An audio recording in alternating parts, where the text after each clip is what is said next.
જય માતાજી મિત્રો, તમારું અમારી ચેનલમાં સ્વાગત છે। આજે હું લઈને આવી છું ખૂબ જ અમેઝિંગ રેસીપી। શિયાળાની ઠંડીમાં શાકભાજીથી ભરપૂર એવો નૂડલ્સ ફ્રાઈડ રાઈસ મળી જાય તો બીજું કંઈ જ ન જોઈએ। નાનાથી લઈને મોટા લોકોને ખૂબ જ ભાવશે।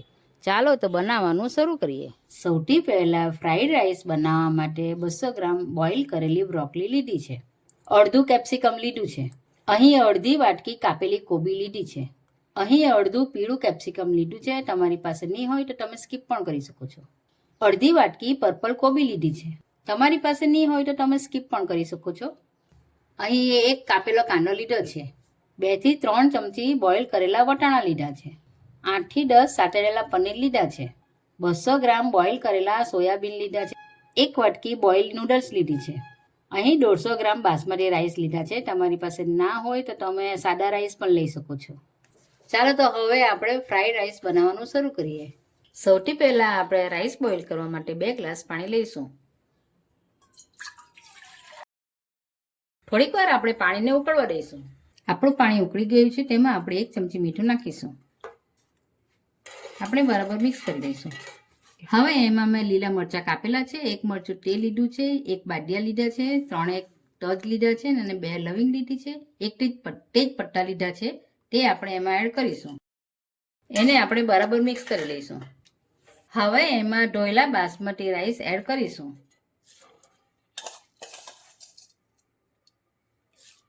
હવે આપણે બરાબર મિક્સ કરી લઈશું। 1 ચમચી આપણે તેલ ઉમેરીશું। તેલ ઉમેરવાથી આપણા ચોખા એકદમ છૂટા અને બવરા થશે। થોડી વાર માટે આપણે એને ફૂલ ગેસ પર જ થવા દઈશું। હવે આપણે એક કડાયામાં 2 મોટા ચમચા તેલ નાખીશું। હવે એમાં એક કાપેલો કાંદો લઈશું અને એને સાતળી લઈશું। 6 થી 7 મોરા મરચાં લઈશું। હવે 1 ચમચી આદુ લસણની પેસ્ટ લઈશું। તેને આપણે બરાબર મિક્સ કરી લઈશું। હવે 2 ટાઈપની કોબી લઈશું। 2 ટાઈપના શિમલા મરચાં લઈશું। હવે વટાણા લઈશું। હવે આ બધુંને મિક્સ કરી લઈશું। અહીં વધારે આને સાતળવાનું નથી, આપણે એને અધકચરું રાખવાનું છે। ચાલો તો હવે આપણું આ થઈ ગયું છે, તેમાં આપણે આ સોયા ચંક નાખી દઈશું। તેને પણ બરાબર મિક્સ કરી લઈશું। આપણે સ્વાદ અનુસાર આપણે મીઠું લઈશું। બરાબર મિક્સ કરી લઈએ। હવે આપણે બ્રોકલી લઈશું અને પનીર લઈશું। ચપટી જેટલી હળદર લઈશું। તેમાં 1 ચમચી કાશ્મીરી મરચું લઈશું। હવે બરાબર મિક્સ કરી લઈએ। રેડ ચીલી સોસ નાખીશું, તે ઓપ્શનલ છે। 1 ચમચી સોયા સોસ નાખીશું, જેથી કલર સરસ આવી જશે। હવે બરાબર મિક્સ કરી લઈએ। હવે આપણે બોઇલ નૂડલ્સ નાખીશું